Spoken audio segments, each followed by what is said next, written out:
Jai Shri Krishna, Namaskar. We'll, as usual, do our invocation prayers.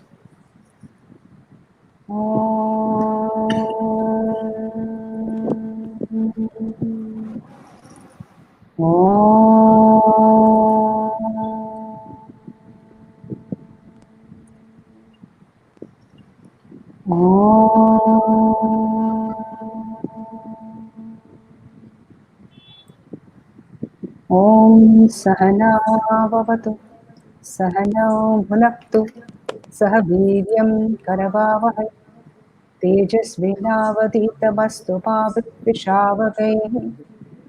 Om Shanti Shanti Shanti. Guru Brahma Guru Vishnu Guru Devo Maheshwaraha Guru Sakshat Parabrahma Tatmai Shri Gurave Namaha. Jai Shri Krishna. Welcome to one and all. The highest goal of a human life is happiness and freedom from sorrow. We've been saying this since 20th of October 2020 when we started the first session in this series. Satsang and spirituality only teaches us to live life to the fullest. It opens up a new world of living, full of enthusiasm and vigor. Goswami Tulsi Ji said, Vinu satsang vivek nahi, Ramakripa binu satsang nahi. Our parampara takes it further. Guru bina gyan nahi. The Jivanmuktas started in the year 1981 by Param Pujya Guruji, Sri Shantaram Bhandarkar Maharaj in Bahrain. Through the last 4 decades, it has spread its wings across the world. Pujya Guruji has championed learning a variety of scriptures with only objective of leading an enriched life inspired by this knowledge. Param Pujya Guruji only talks the walk. His teaching are through his living. He has firmly advocated that without transpiring into living, the knowledge is incomplete. Suna mana, kiya to hi jana. A life with no expectations, no criticism, no complaint is indeed a happy life. Param Pujya Guruji lived a life with concept of Vasudeva Kutumbakam, spreading unconditional love and always inspired to greatness. In the series of stress-free life in the stressful times, welcome to you all to a glorious 5th week, which we are all eagerly waiting for. Wishing you all a happy Diwali, and let's start the session. Just to remind you, all of that so far, the topics under this title were actually, it started exactly 1 month before, on 20th of October 2020, with the topic called Warrior to Warrior. Then we moved on to Laugh to Life. Can spirituality and materialism coexist? The Nama Japa, the path to happiness. Today's topic is one of the finest of all, Guru, the path to freedom. There is a tree in every seed, but for that tree to emerge, the seed must first go under the soil and break open. Similarly, even though we are that infinite truth, unless the shell of ego breaks open, we will not experience that reality. The Guru is that one who nurtures this process. If a sapling is to grow into a tree, it needs the most conducive environment. It needs to be watered at the right time, fertilized at the right time. It needs to be protected from various pests. Guru does the same thing for all his disciples on the spiritual level, nurturing them, protecting them from the various obstacles and pitfalls. Many people ask if it's necessary to have Guru in order to attain the goals of spirituality. Some people think that surrendering to a Guru is akin to becoming a slave. I know, a form of bondage. Really? Currently, we are like a king who one night dreamed he was a beggar and then became depressed. The Guru is the one who wakes us up from the sleep of ignorance. That's the very cause of that sorrow.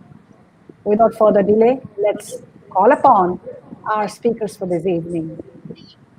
The first speaker for this evening is Mahatma Suresh Padmanabhanji. Jai Shri Krishna, Suresh Ji. Yes, Krishna, Jai Shri Krishna, Sharan Spush, all of you.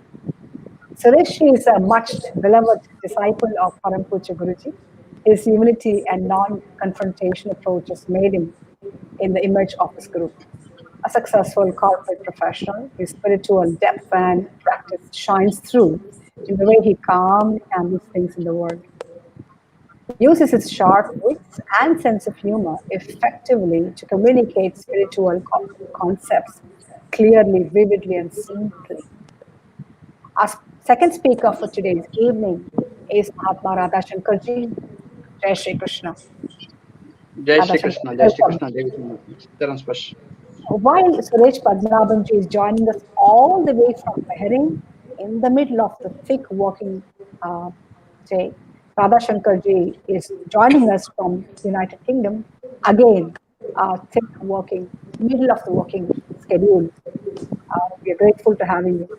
Radha Shankarji is a qualified chartered accountant and experienced finance professional, worked in large multinational firms and companies in India, Middle East, and currently based out of London. Radha Shankarji, along with his wife Ramyaji, been with Parampuja Guruji and Satsang for over 10 years, more than a decade. Apart from giving talks on various scriptures with the blessings of Guruji, has conducted inspirational motivation workshops to various Navodaya Vidyalaya in almost 25 to 30 districts in India and at um, India Naval Academy. Radha Shankarji truly feels and acknowledges the grace of the Master in his life and how it is a rebirth for him after meeting the Master and grateful to the Master for tremendous positive impact on his personal and professional life. Without further ado, we will hand over today's session to both the speakers. Jai Shri Krishna. Jai Shri Krishna, Mahatmas, all of you on this call. Sharan Spush to all of you. Thank you all for joining here as we go through this series of talks on the theme of remaining stress-free in stressful times. We are quite familiar with the stressful time. We are familiar with the stress what this time is impacting on us. But the trick of how you remain uncontaminated is what this series of sessions are trying to give us from the perspective of a number of Mahatmas, number of people who have been there, done it, who have grown through all these things, gained wisdom through their constant association with the Param Puja Guruji. So in that theme, we will today reflect on the subject of Guru, the path to freedom. When we talk about Guru, the path to freedom, we seem to understand all those words. We think we understand who is a Guru, what is a Guru Tattva. The path, quite obvious. Freedom, we think we also understand what is freedom. Why? Because we believe that we are all free. We need to reflect one by one. Freedom, perhaps in my mind, is a seemingly well recognized but hardly understood term. This is one idea which all of us uniformly subscribe to, meaning we want to be free. Nobody, the opposite of freedom is that either you are in prison or you are in bondage or anything. Now, none of us, just a moment. Yeah. None of us have this idea that you want anything other than the freedom. Everyone wants total freedom. If you want freedom, we also think that we are free. What is our idea of freedom? Our idea of freedom is what my guru popularly refers to as manmani. Manmani means ability to lead my life the way I want, the way whatever I want to talk. I will eat what I want to eat. I will sleep late, wake up late. If I can do all those things, then I have this understanding that I am free. I was thinking when I was young and I was going to school and I was studying hard, preparing for examinations, doing assignments and every other thing, I will find that my father will be happily going to office. No exams for him to write, no assignments to fulfill, no need to sit in classes for hours together, nothing. So I thought this is the best. When I finish my studies and go to work, then I am totally free. And then my day of freedom came as I start going to work, and I here see my father stretching his legs reading newspaper because he is happily retired. Now I find that my idea of freedom is constantly moving. Why? Simply because that my idea of freedom is constantly connected with a variety of other things. So when we talked earlier, so in this instance, when I say that I thought I will be free and I found that my idea of freedom was explained in relative terms with that of how my father was leading his life. Similarly, every other aspect, when I say that this is what is my understanding of the freedom, I think that my way needs to happen. See, that famously what is said is that my way or highway. If my way doesn't happen, then constantly what happens is that I feel that I am restricted, I am constrained. But unfortunately, my friends, the world is such that everyone wants to have their way. See, it is not only I who wants my way. When I say world, I'm not referring to the 7, 8 billion population which is there in the world. My world, a small world comprising of 50, 100, 500 people. That's my small world. And in that world, who are those people who are there? In that world, all the people who are there are my colleagues, my friends, my family members, my relatives. These are all the people who are there. All of them are exactly like us. Everybody wants to have their way. Now, when you find that your way is not happening, what is going to happen? I constantly feel constricted. I feel restrained. Now, it is not only about the people. It is the world all over around us. Now, suddenly, world is throwing us surprises. And when I say suddenly, not for a moment, I mean that it is sudden. Simply because that in the current instance, when it happens, it appears sudden. Otherwise, world constantly throws surprises. Every surprise appears sudden for us, but there is one thing which is constant is that the world never fails to throw a surprise at us. When it keeps throwing surprises at us, how do I deal with these surprises? If see now, what is our common feeling? Now we find that these kind of surprises suddenly shakes me completely. It makes me miserable. It sometimes makes me angry, sometimes disappointed, sometimes anxious. All those so-called negative emotions, those emotions which I don't want to have again. I don't relish those emotions. But that is what the world is constantly throwing me into. Now, when you find that this is not what I like to, how am I going to deal with this? What the scriptures constantly tell us is that the world is of the nature of the sagara. You see, the samsara sagara is a word which is commonly referred to. The sagara means that a sagara is sometimes full of waves, sometimes it is calm, sometimes it is very deep, sometimes it is shallow, but one thing common, it always remains unstable. You see, the sagara remains unstable, and therefore, what they say is that the world is also like that. It is unstable, it is unpredictable. What will happen in the next moment? Unknown. For instance, I'm sitting here talking in front of this beautiful software which is kindly arranged for all these things, this beautiful network, electronic, all those things. I trust that it has to work. But is there a guarantee that it has to work now and always? There is no guarantee. Sometimes it works, sometimes it may not work. Now, when I'm in the middle of the talk and it stops working, the microphone is not doing something, how do I deal with this? If I'm going to get upset and angry, then what happens is that I am firmly in that sagara, remaining unstable, remaining miserable, not free. What am I present by? By this device. This device has present my state of mind.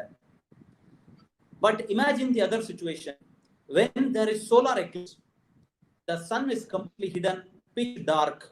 Now what happens? Am I getting very agitated, suddenly thinking that my God, sun is lost, hereafter sun will not come?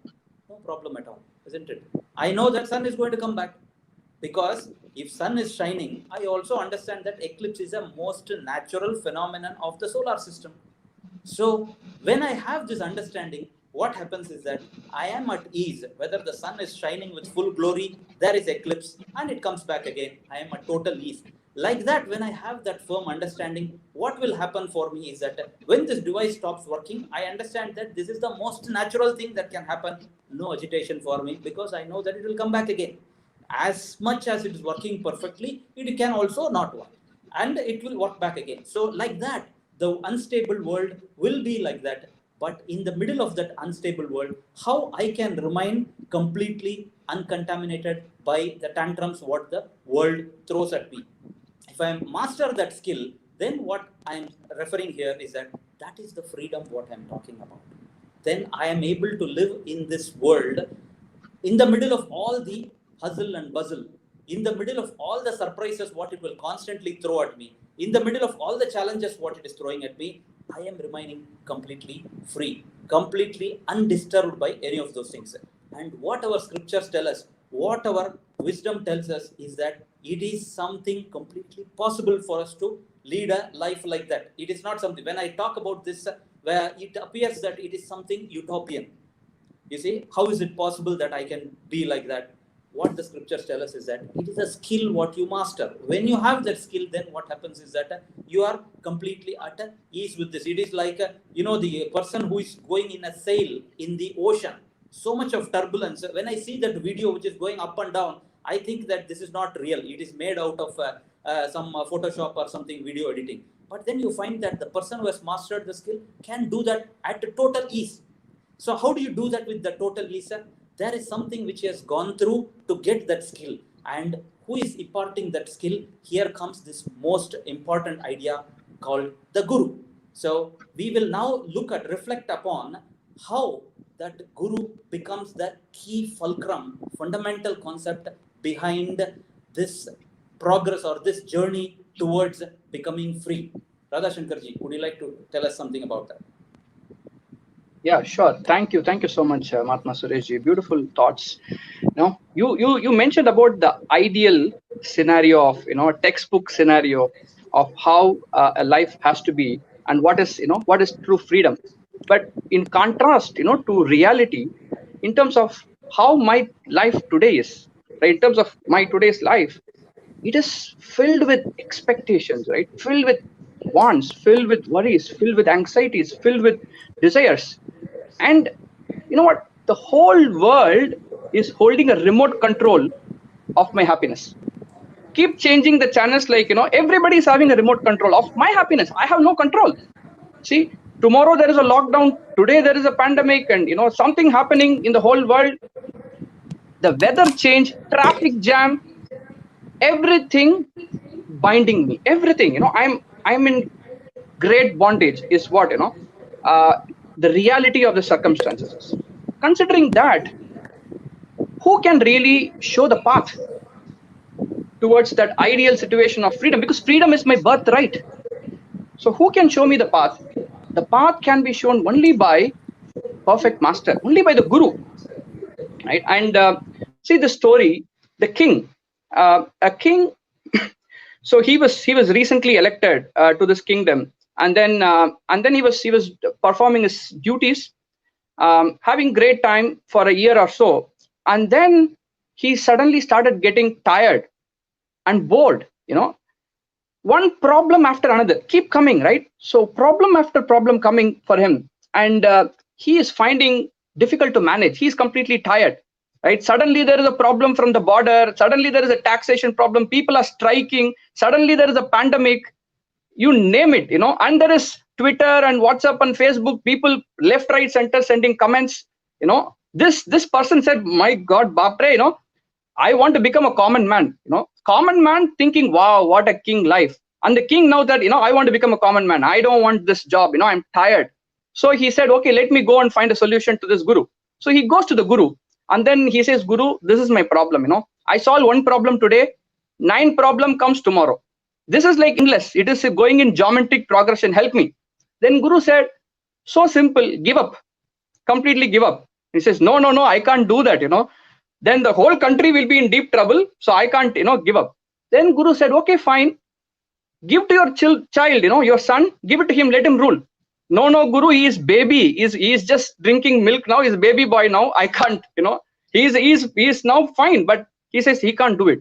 Okay, then Guru says, fine. then give it to me. I will rule. Wow, it's a good idea. So the king said, okay, I will give it to you now. From now, it's you are the king. And the guru said, okay, fine. What are you going to do? Oh, you know what? I'm just going to take some $1 billion from the treasury, and then going to build a big villa near the beach. I'm going to take rest, there, and watch you in television, giving interviews. The guru said, come on, it's my money now. I'm the king. I'm the treasurer, right? So you can't take a single penny. Then the king said, okay, fine, at least I will get some job somewhere. Then the guru said, okay, no problem. You don't need to find a job anywhere. You can't get your CV ready now and all those things. Job market is now, not in a good shape. I will employ you. Oh, okay, good deal. So let me take up. Okay, and then the guru said, fine. Now the job is you go and rule the kingdom on my behalf. Wow. Okay, the king said, okay, fine, I will do it. And then he goes, and after a month, guru comes and asks, how do you feel now? The king said, I found the answers to all my problems, guru. I found, although the problems, nothing has changed. Okay, again, so many Twitter messages, so many controversies every day happening, strikes. But I know now I'm not managing my kingdom.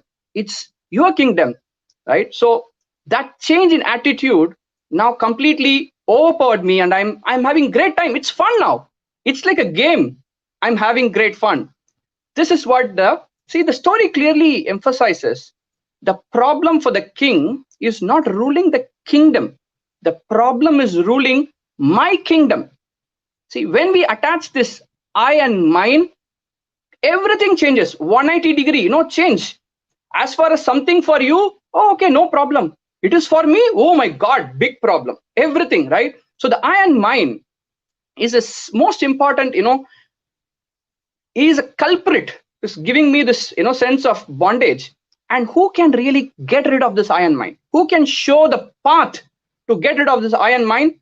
It is only the guru who can really get this off.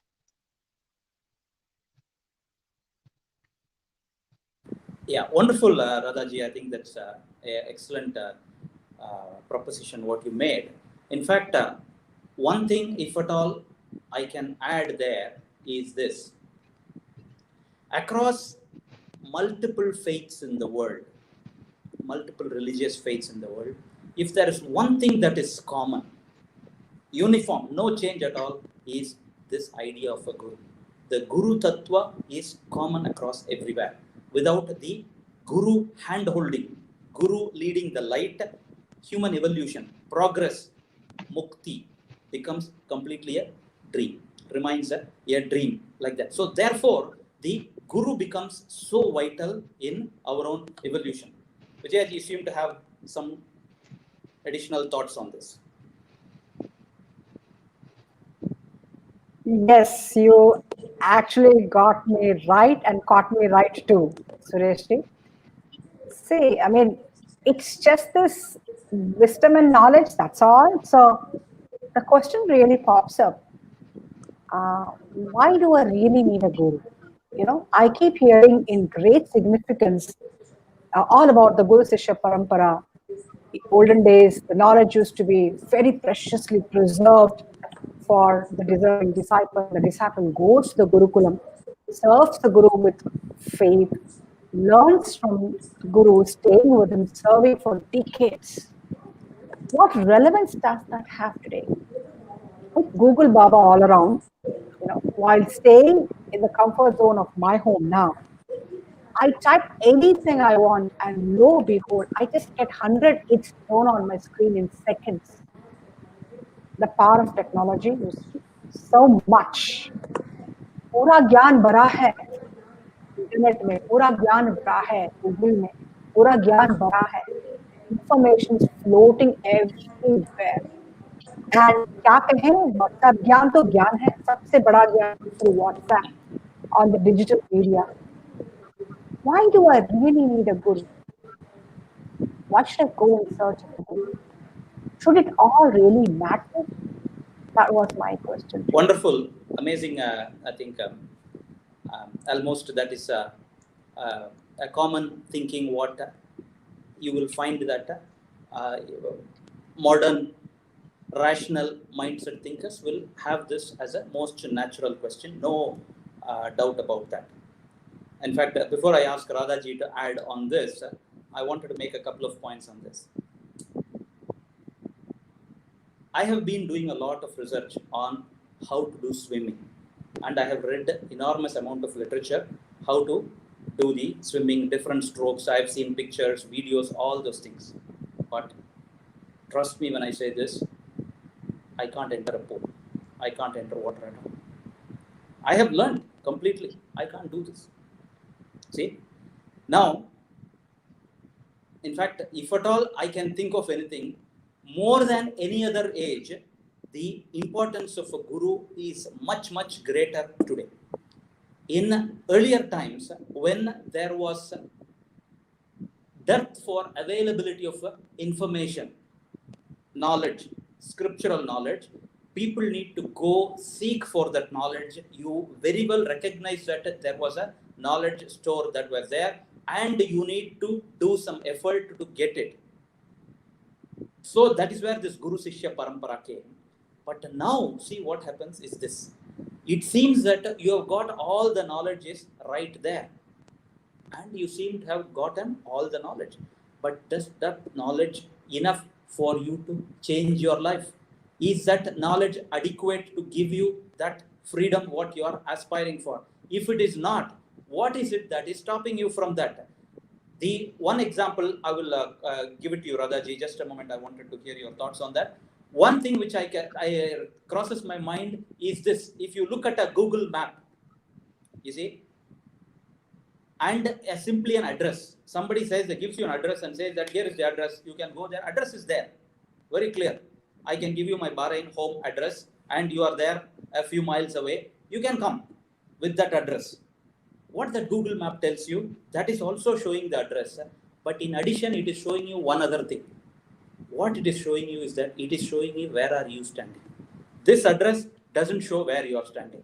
Second, when you are using the Google map, because you refer to the Google Baba, I am freely referring to Google map as well. When you are looking at that map, using that map, what is it doing? Suddenly when you walk for 10 steps and turn left instead of right, what is that map telling you? It is start screaming, saying that you are going in the wrong direction, go opposite direction. You see? Now, tell me whether this Google Baba with all its knowledge give me some context of how it is relevant for me. What is my stage of life? What are my priorities? What are my challenges? Who can give me all those things? Over to you, Radha ji. Yeah. So, moving from the the Google element, right? So, we also found out the question is like, why do we really need a guru? And we said the main problem blocking my freedom is I and mine. And look at this incident which has happened, right? So a great group of saints had assembled, and these are the saints of Maharashtra who lived in Maharashtra, right? And Muktabai is one of the greatest saints of that time, and Muktabai is asking Gorakumbha to test all the assembled saints. They're all there on a pilgrimage, so they're meeting at Gorakumbha's place, and Gorakumbha is picking up a piece of wood and slowly tapping it on the head of each and every saint. And when everybody was keeping quiet, okay, just keeping quiet. And when it come to Namdev ji, Namdev Maharaj, he did not say anything, but you could able to see the anger on his face. His ego was hurt, and he thought, how can I be tested like an earth pot? Okay, and then that moment, Gorakumbha said, okay, the test is done except Namdev. Namdev is apakvata, is apakvagata. Everybody else, you have passed. All the best. Okay. So now for you, it's another, you have to do arrears. Namdev felt terribly insulted, and then he started crying, and then he ran. He ran towards whom? He ran towards Vithoba. See, he can go and talk to the Lord. Lord, he can talk to Lord. Okay, more importantly, Lord will also reply to him. Okay. So that's the kind of relationship Vithoba and Namdev ji had. And then Namdev is asking, why is it happening to me? Why you made me to feel, insulted, insult in front of so many people? And Vitobaji said, okay, that's fine. You still need to mature. The reason why you're not matured is you don't have a guru. You talk to me, that's fine, but still you're not understood. You need to have a guru. And then he says, go and find, he tells a place, go there and find your guru. So Namdev, he said, okay, fine, let me go. And he goes there and he finds there an old man. Okay, he was just Vishoba Kechar. He was just sitting there, and then he placed his leg on a Shivlinga. Looking at this, Namdev got completely angry, right? And he said, what kind of person are you? How can you place your feet on the Shivlinga? Then this Vishoba Kechar, he says, okay, no problem. You take my leg and keep it wherever you want. And wherever he kept his leg, Shivlinga comes. And that moment, Namdev understood the greatness. So he is my guru, and from him, I'm going to get the knowledge. And he surrenders. When he surrenders, on the head of Namdev, Vishoba Kechar, he places his leg, and then Namdev becomes the Shivling. In the sense, he understands the truth. He is now completely got rid of I and mine. See, the story only, the incident shows that very clearly, even for a greatest bhakta, like that of Namdev, who can talk to God every day, day in and day out, still need a guru. Okay, fine. If I'm not still convinced that I still need a guru, look at this thing. What about Lord Shri Krishna? What about Lord Shri Rama?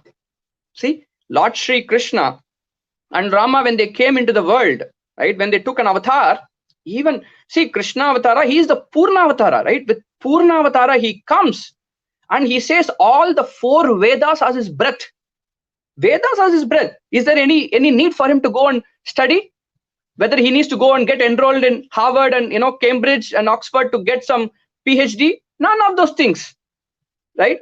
But he still goes to Sandipani. He still goes to Sandipani Vidyalaya to get the knowledge, because just to showcase that, right? For everyone, there is no choice. There is no way. There is no other way to get knowledge other than from a spiritual master, from a guru. So without guru, there is no knowledge. Over to you, Mahatma Suresh ji.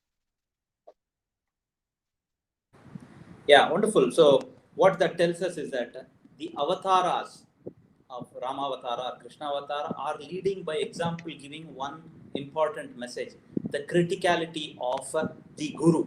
See, we have commonly seen in every aspect of the worldly journey towards excellence. If you are in school, if you are in university, if you are doing doctoral research, everywhere you will find this idea of a mentor. If you are playing a sport, the idea of a coach becomes very critical. All that tells us is one thing: progress can come only with the help of a mentor. Now, if this is the most common thing for all the worldly pursuits, here is the most wonderful human evolution, what you are talking about, how you become free. The idea of freedom is something which is very, very difficult to even grasp for us, because only when we understand the completeness of this term called freedom, then we understand the intensity of the approach or the effort that is required. And here what we are saying is that effort can be fulfilled only by a spiritual master. When you say a spiritual master, we spoke about Google, yes, things which they are all giving information. But I think somewhere else, Vijayaji herself mentioned, where he says that information possible, but transformation only through a guru. It is a guru who can transform you into a different person. You see, the old person, who is that old person? A person who is constricted, restrained, believing that he was free. Yeah, person who was believing that he was free, but going through all challenges and remaining miserable. That person can be transformed into another character completely. 180 degrees transformation, someone who is totally free, and that kind of evolution is possible only with the mentorship of a idea called a Satguru. A Sat Guru who comes and handholds you and shows you the other side of this ocean of samsara, this ocean of called as the world. So with that, I will put another thought for Radhaji to reflect upon. Now we spoke about freedom, we spoke about Guru, we agree that yes, Guru is important. How do I know that I will find the right Guru? Who is my Guru? How do I get about approaching that? Do you want to say something on that, Radhaji? Yeah. Yeah, it's a beautiful thought and question. Yeah, Mahatma Suresh ji. How do I find my guru? See this. Look at the story. Okay, so once Lord Krishna and Narad ji, they are having good time chit chatting, and that time Narad ji, out of great compassion to the mankind, right? He said, "Oh Lord, so many people are there, in the world. They are constantly chanting, calling you all the time. Why don't you go and give a darshan to them?" Lord Krishna said, "Okay, no, what? It's okay. Let them do their work. Let me do my work. Why do I want to unnecessarily bother all of them? No, let them just carry on their chanting and puja." Okay, then Naraji said, "No, no, no. People are telling that you are Karunamayi. Why don't you go and why don't we go?" Krishna said, "No problem. Okay, let's go now." Okay, they found out there's a place where there's a big hall. People hide. Okay, if there is no pandemic, probably would have all been in on a big hall, right? So in a big hall, 150, 200 people are there doing, all bhajans and chanting and pujas, all sort of things are going on. And Krishna said, "Okay, let's go. Let's enter this place. Let's see what's happened. Okay, Lord, what is going to happen?" So Naradji and Krishna entering this hall, 150 people are there. And when Lord Naradji was excited, "Oh my God, all these people are going to, have great fun now, great time looking at Lord." With that thought, both of them are entering this hall, and people are there. All the people are busy doing this chanting and pujas and abhishekam and all that stuff. And then one person, he spotted Krishna, and he said, "Wow, oh, cool, you look really cool, man." He said, Krishna, Naraji said, "Come on, what is he talking?" Then other person said, "Yeah, your dress is fitting perfect fit. By the way, where did you, from which drama company you are coming?" Shock of the shock, for Naraji. Okay, he said, "Oh my God, guys, understand, because of the punya of all your puja chanting, Bhagavan Krishna has come here." Okay. Then they said, "Hey, come on, you guys are kidding, So fine, okay, how do you prove that?" Then Bhagavan said, "Okay, no problem. Okay, I will prove now. You want proof, right? I will do one miracle." Then these guys said, "Okay, turn something, into something." Then they said, "Okay." He saw one small, needle there. He said, "Okay, look at that. What is that? It's a needle. Now look at it.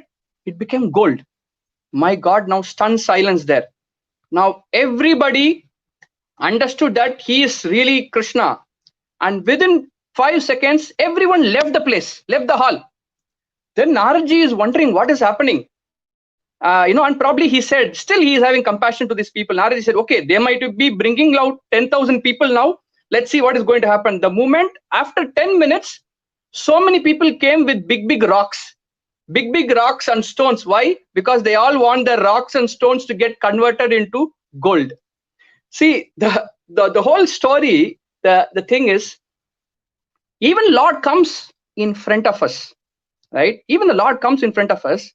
It is very difficult for us to recognize. It's very difficult for us to recognize. And then, what is that I'm going to ask? All that I'm going to ask is to fulfill my, material desires, with a thought that will help me to get rid of all the problems. So this is where, I am in, or where we are. So Sureshji, over to you. So how do we, in fact, how do we address this problem? How do we really identify who is my guru? In fact, I am asking the same question to you after this long story. Yeah, wonderful. I think that's the most relevant point what you made, Radhaji. Actually, that gives me a different thought. When we ask that, how do I find the guru? What you said is that the Lord himself can be right in front of me and I cannot find him. See, what that tells me is that it is not about the Lord in front of you or the guru in front of you. Okay, if I take one step back, if you look at the whole Mahabharata, the Lord was an avatara. He was there. how many people recognized him as Lord Krishna? See, leave alone him coming to the world, when he was right there. When you see that episode where Yudhishthira and Duryodhana go and ask for his help, one person says that I want you to be on my side, and another person is simply evaluating one versus whatever 100,000 army or something like that. He says that one versus which is bigger, 100,000 bigger. So he's asking for it. In other words, there is no way for that person to recognize the lordship there. Exactly like that. If I need to find the Guru, there is no magnifying glass. There is no Google search engine which will help me to find out. But there is only one way to find the Guru. If you look at the analogy, see, now we are sitting and talking on this beautiful video. You are all at your respective places and keeping your device, and all this conversations, what our reflections are all being delivered there. See, there are neighbors next to your house, they are not receiving this. They are watching something else. How is that possible?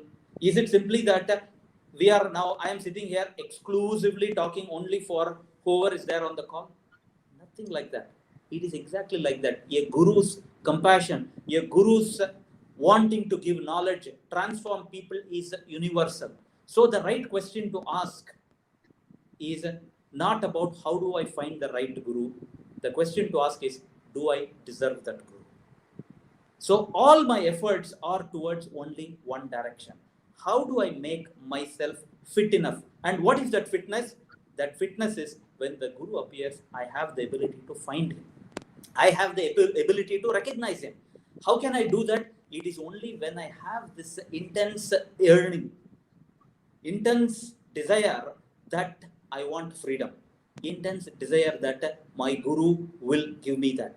When I have that, then what the scriptures tell you is that the Sadguru appears in front of you. When it says appears in front of me, I'm not saying that he's going to suddenly come out of the window or anything.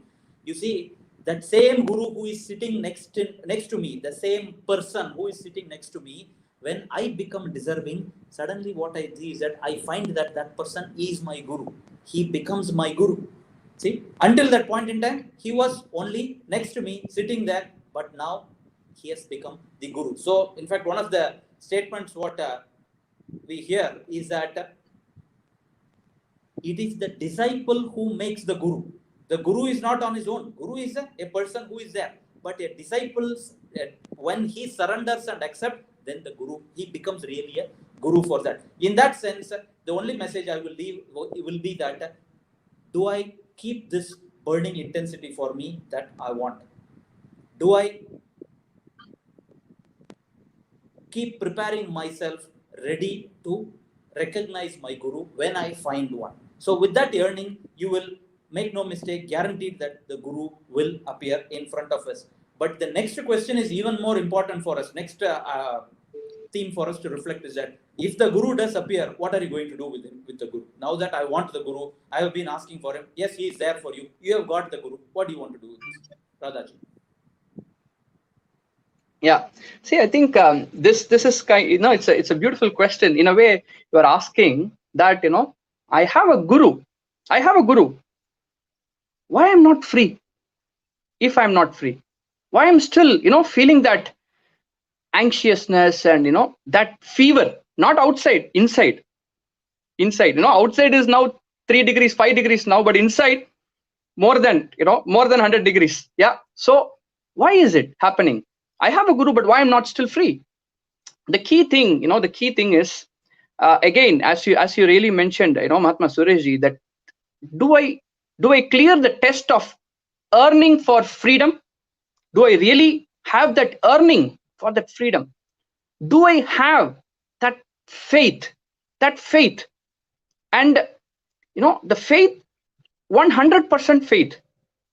Do I have that one? Am I able to surrender 100%? Because we found out the whole problem is because of I and mind, the mind and the ego in different words.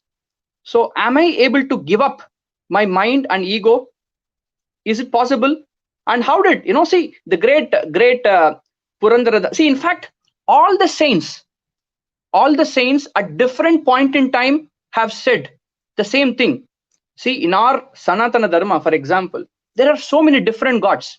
Each god has got each Puranas, right? There is a Skanda Purana. Today is a Kanda Shashti. Beautiful day. Skanda Purana. There is Vishnu Purana. There is Shiva Purana. There is Devi Bhagavata. And each Puranas, they say each god is the great, right? And there are so many different philosophies. Advaita, Advaita, name it. Vishishta Advaita. Yet, all of them agree to only one thing. What is that? Is that the greatness and importance of Guru. There is no dispute on the Guru, on the concept of Guru, on the Guru Tattva. It means all that they are telling is that the moment I surrender at the feet of the Guru, then that shows that I have the Guru, I'm using my Guru, to attain that freedom. So the key thing again here is to see, do I have faith, 100% faith? And what is that, in getting the faith, to clearly understand the Gurus, they don't want anything. And they all, they have only one factor they had is complete compassion. See, think about it. Today we have WhatsApp, we are connected, right? Each of us are connected, various groups. And in those times when there is no internet, a saint from Maharashtra, saint from West Bengal, saint from North India, from Kashmir, saint in South India, each of the saints who are born in different times said the same thing. They are telling the truth. They didn't they are not selling any product. They are not selling any product. They didn't do any patenting. None of those things, right? They didn't form WhatsApp groups. You know what? I'm going to tell this. You also tell the same thing. None of those things. Out of great compassion. The moment the moment I open my eyes and see this fact, then I develop that faith. And the moment I develop the faith, and look at what great Purandaradasa says. He says, right? Guru vina gulamanava. The moment, if you are not becoming a slave, again coming to the point, right? Mata Vijayaji, you mentioned, becoming slave to a Guru. See, that's what Purandaradasa says. If you don't become a slave to the Guru, you would have learned so many shastras, so many Puranas. You would have got mountains of wealth, yet you will still be bondage. See, the choice is whether I want to get bonded to the entire world or a slave to my Guru. The Gopis said, right? Gopis, the great Gopis, they said, I want to be an unpaid maid servant. Unpaid maid servant. Can I become an unpaid maid servant of my Guru? Then, yes, I have the Guru, I can attain the freedom. But the problem for me is I don't have that 100% faith. I have faith, right? I have some faith. Like, for example, I go to a doctor and the doctor gives me, a course of antibiotics. And he also says some, few other 4 or 5 tablets, because he knows this is the problem. He's a specialist. And I know that he's a good guy, and he can really help me, cure me, my problem. So he gives me the prescription. I come back home, and then I www.google.com, and then Google throws up, my God, these tablets, probably you might end up with cancer, and this is all only vitamin, So he says probably avoid. Then I just call my uncle and auntie. They were staying next to a very famous pharmacist, pharmaceutical company. They are not a pharmacist. They are staying next to a pharmacy. So I'm just asking them, just find out from the pharmacist, what is it, all these things. Then he also says, don't take these tablets. So I now decided now, okay, I will not take those tablets. Okay. And then after 5 days, doctor calls me, and I go to the doctor and said, how are you feeling? Said, no, I'm still, still feeling bad. And doctor asked, did you take the tablets? No, I didn't take. See, because I have an opinion on everything. I trust somewhat, but I don't have an implicit obedience. So I'll stop with this particular, beautiful incident which happened in the life of Rakhal. Rakhal, he is the Swami Brahmananda later, right? So he was adopted son of Paramahamsa. Once Rakhal, he goes, in afternoon time to meet the master, his master, Ramakrishna Paramahamsa. And Ramakrishna Paramahamsa was there sitting in his bed. And then he says, "Oh, Rakal, come inside, come inside." And Rakal goes inside. He said, "Okay, Rakal, just press my leg." Then he said, "What? Pressing your leg?" He was reluctant. Okay, he doesn't want to do that. Why should I go and press somebody's leg? Then the master, he looked at him out of compassion. Come on, press my leg. Okay. Then Rakal goes and he presses, massaging the leg of Paramahamsa. And after some time, Divine Mother appears in that room in the form of a young girl of 8 to 9 years old girl, and then she does prostrations. She does a circumambulation of the master, and she prostrates, and then she disappears in the master. What does this incident shows? Very clearly, the power of implicit obedience. Implicit obedience, 100% faith and obedience of the master's words can transform completely, our bondage. What can bondage do? What can bondage do? Nothing. It cannot do anything. That's the power of the words of the master and implicit faith, obedience by the disciple. So over to you, Mahatma Suresh ji. And nice to see you, Janaki ji. Jai Wonderful. Krishna. Wonderful, Radha ji. I think a very beautiful exposition there. I think that tells us one thing very clearly is that while finding the Guru may be challenging, but if you're blessed with the Guru, there is a way to lead your life. As Radha ji passionately explained, that kind of a total surrender. When we say total surrender, what it means is that when you are not able to rationally understand what the Guru is telling you, but still able to do what he's telling you to. That's what is total surrender. When Guru tells me that, when you're going to office, wear a shirt and go, there is no problem, right? I will follow simply what the Guru tells. Why Guru is telling me every day, wear a shirt and go. There's no big deal. But when there are things, when the Guru tells you different things, he tells you that go and do this. And then when I find that what is the big deal, what is going to happen, am I able to still simply accept that without any questions and do that? If you do that, what happens is that there is only one thing that happens, which is you get catapulted into a different level of living. In fact, the famous Guru Ashtakam, I will request Janaki ji to sing that first verse of Guru Ashtakam, which tells us completely. We'll reflect on that. Janaki ji, would you please sing that verse?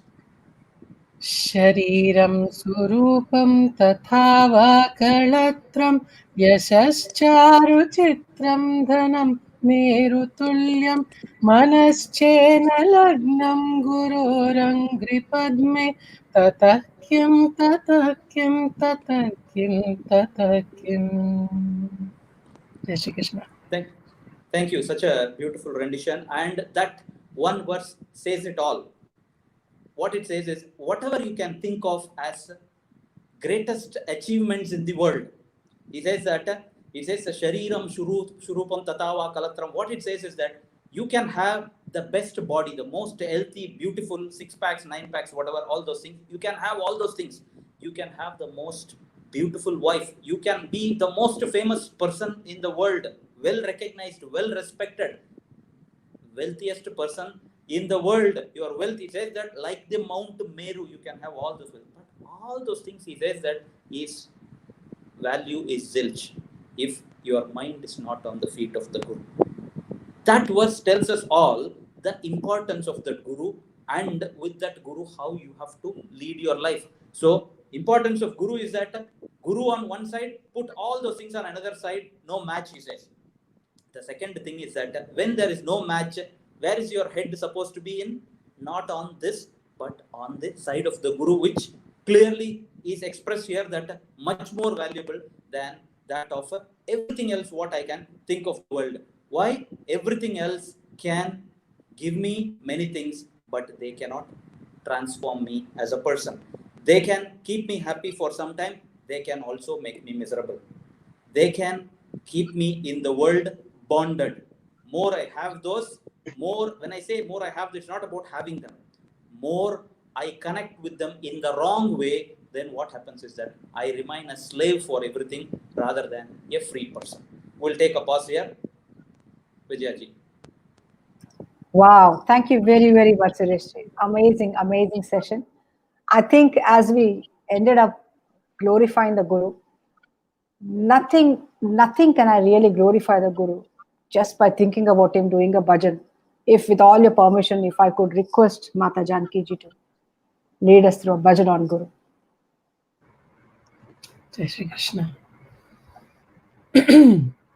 मन भावन मेरो सतगुरु नाम, गुरु चरणों में चारों धाम। मन भावन मेरो सतगुरु नाम, गुरु चरणों में चारों धाम। गुरु ने मिटाई विषय वासना, गुरु ने जगाई भक्ति भावना। गुरु निर्मल मेरो गुरु निष्काम, गुरु चरणों में चारों धाम। मन भावन मेरो सतगुरु नाम, गुरु चरणों में चारों धाम। गुरु ने सिखाई सच की साधना, जप तप निष्ठा नित्योपासना। गुरु ही ईश्वर गुरु ही राम, गुरु चरणों में चारों धाम। मन भावन मेरो सतगुरु नाम, गुरु चरणों में चारों धाम। अविचल प्रीत की रीत सिखा दो, गुरुवर नैया पार लगा दो। लीजो मेरो कोटि प्रणाम, लीजो मेरो कोटि प्रणाम। गुरु चरणों में चारों धाम। मन भावन मेरो सतगुरु नाम, गुरु चरणों में चारों धाम। जय Shri Krishna. Thank you very much, Splash Mata. Thank you very, very much for a blissful bhajan. Over to Ravi ji for Q&A from the viewers. Jai Shri Krishna. Wonderful session from Suresh ji and Radha Shankar Ji. I have a few questions flowing on, coming through, few viewers on my WhatsApp. As it is said that the blind cannot lead the blind, only a true guru can lead us to that. And you talked about, Suresh ji, that do I deserve a guru in life? So if you can just, what is that deserving? Because, it's everybody wishes to have a guru, because everybody needs guidance. In here, what is the role of a guru, which when he comes in, both in our spiritual life and our professional life or general life? Right. I think I will use Radha ji's analogy of going to a doctor. Right. So it's very clear that the doctor gives you that medicine. Go and do it. Your ailment will get cured. But there is one prerequisite for that. What is that prerequisite? I need to go to the doctor. Will I simply go to the doctor like every day going for a walk? I am not going to do that. What is that prerequisite? For me to recognize that I have an ailment. Number one. Number two, for me to recognize that a doctor can cure me of that ailment. That's what I meant by when I say that, do I deserve for that? Do I recognize that I need to evolve? Do I recognize that there is a way for that to do it?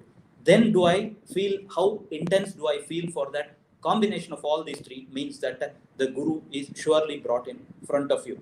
For all the people who are on the call, make no mistake, none of those things happen because that these are accidental. See, these messages that are coming for us, they are well designed. It is tailor-made, customized, delivered for the people, because that is what they are to receive. So it is coming for them freely. Exactly like that, when I find that I have this intensity, I feel that I need to go for that. Naturally, this is going to happen for that. That's how I will reflect on this, Raviji. Suresh, a follow-up question. It is often said that when time is right, Guru finds you. Is that true? Or when does one really choose a Guru? So, it's a slight always a chicken and egg kind of a thing. Absolutely. 100%. When they say that the time is right, exactly, but who makes it right? It is I who make it right. You see, it is like again, if you go to the same example, yes, when the time is right, I have recognized that as I'm unwell, I'm going to a doctor. So in that sense, yes, the right time, but it is made by me.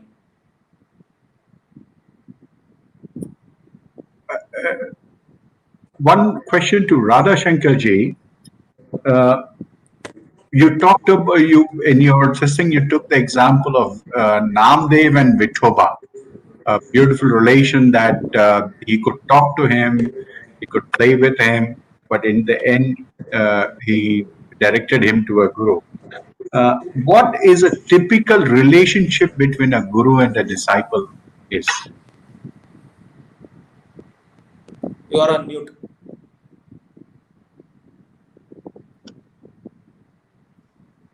Yeah, am I audible now? Yes. Yeah. See, I think it's a beautiful thought and question. What kind of relationship between a disciple and guru? In fact, it could be that of a baby, a 3-month-old baby to that of the mother, right? So the 3-month-old baby has got complete. There is no other person. It has to depend only on the mother, right? There's no choice. Even the mother is, not taken bath for 3, 4, 4, 5 days. Still, it has got no problem. The baby has got no problem. It doesn't say, it's smelling. None of those things. Happily staying closer to the mummy, and it feels that warmth, and that kind of, comfort sitting, sleeping next to the mummy, mother. That is exactly the relationship between the disciple to a guru. The disciple to feel that he is my guru, is the only person, and with him all my things are solved. I am 100% dependent on my guru. That's the relationship. Radha Shankar Ji, if I can just ask for one follow-up question. How the Guru coming into your life has changed the events for you, since you have talked about this relationship. If you can be kind enough to express or explain to us what are your experiences? No, thank you so much. In fact, for asking me this question, Raviji. I can't express, in words, in terms of how my life, even my life and Ramyaji's life has completely changed for good after when the Guru came into our life. The life, it was like with full of lot of questions, lot of anxieties, right? And all the time thinking about the past and worrying about the future. And that's the time, Guru came into our life. Shantarama, the Lord Sri Shantarama, came into our life. And when he came into our life, I can't express in words, how he touched even the smallest thing. He came. After he came, it got completely transformed. I'm not able to really express and put this into really words. That's where I'm struggling. But the point is, the Guru, when he comes with such a power. He's such a powerful way. And for us, the moment we understand, we recognize that he is the one who is going to take me out of the samsara sagara. The moment we have that kind of faith, it will work. It will 100% work. And it works all the time. Every day is a miracle. Every day is a miracle with the master, right? But just that, I need to feel, I need to be grateful. So my only feeling right now is just the feeling of gratitude. Gratitude is the only feeling I have after meeting the master.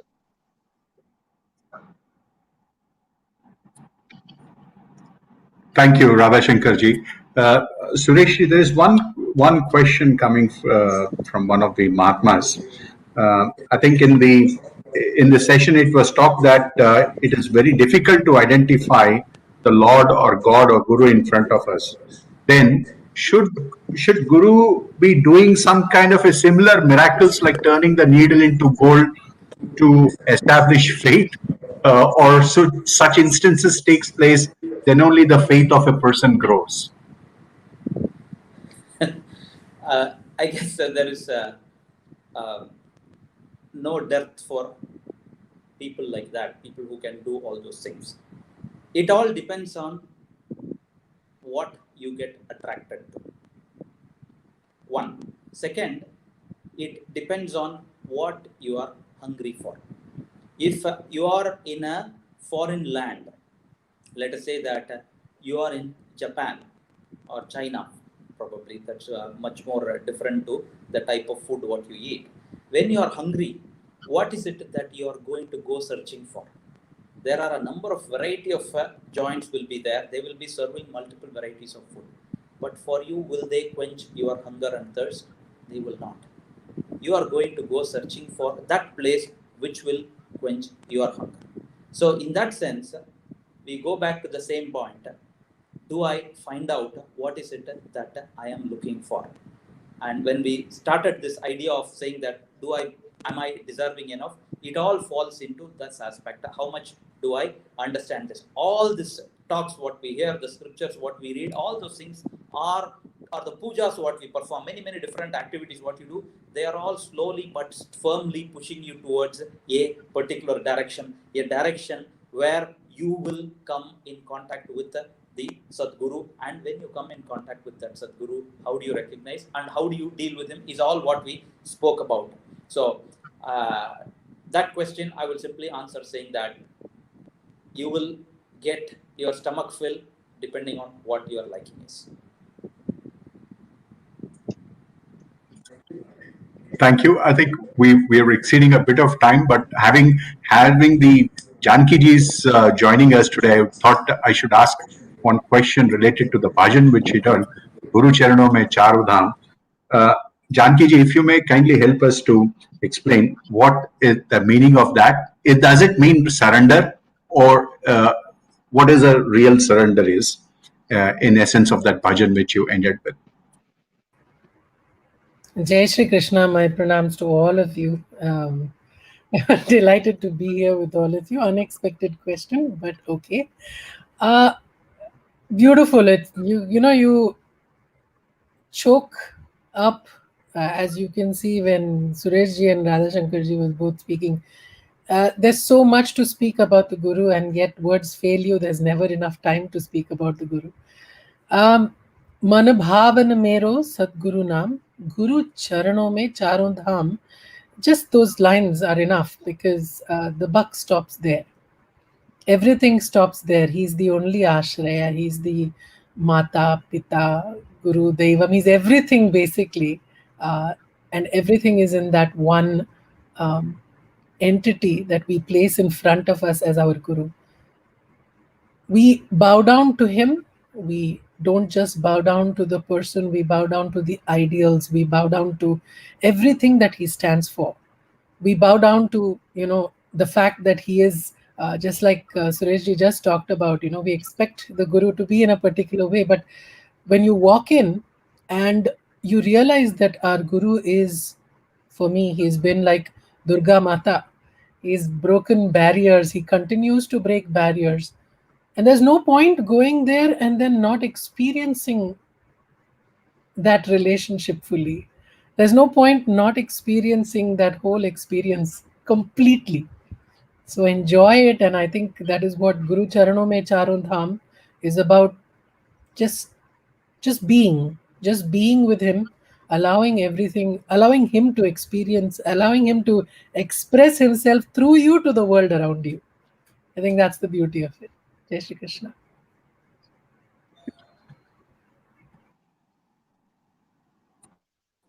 Thank you very, very much, Janki ji. Thank you very much, Suresh ji, Radha Shankar ji, for joining us. Apologies, we've exceeded by 10 minutes, but banta hai. Aaj, it is Guru's day, and banta hai. Thank you very, very much. Charan Sparsh to all of you. So we, with all your blessings and Guru's grace, we will end today's session with Purnamada Purnamidam Purna Purnamudachyate Purnasya Purnamadhaya Purnameva Vasishyate Om Shanti Shanti Shanti. Dhanyosmin, Dhanyosmin, Dhanyosmin for all the Mahatmas and Devis joining us today, and in specifically to each of you speakers, Suresh ji, Radha Shankar ji, and Janki ji. Cheers. Just a small thing that we will be having this Sunday, a follow-up of the next session, which is Mastering the Mind. We'll have that session, none other than Srini Maharaj and Giriji will be taking that session. Look forward to all of you joining this Sunday, 8 p.m. Bangkok time. Thank you. Pranams. Jai Shri Krishna. Jai Shri Krishna. Jai Shri Krishna.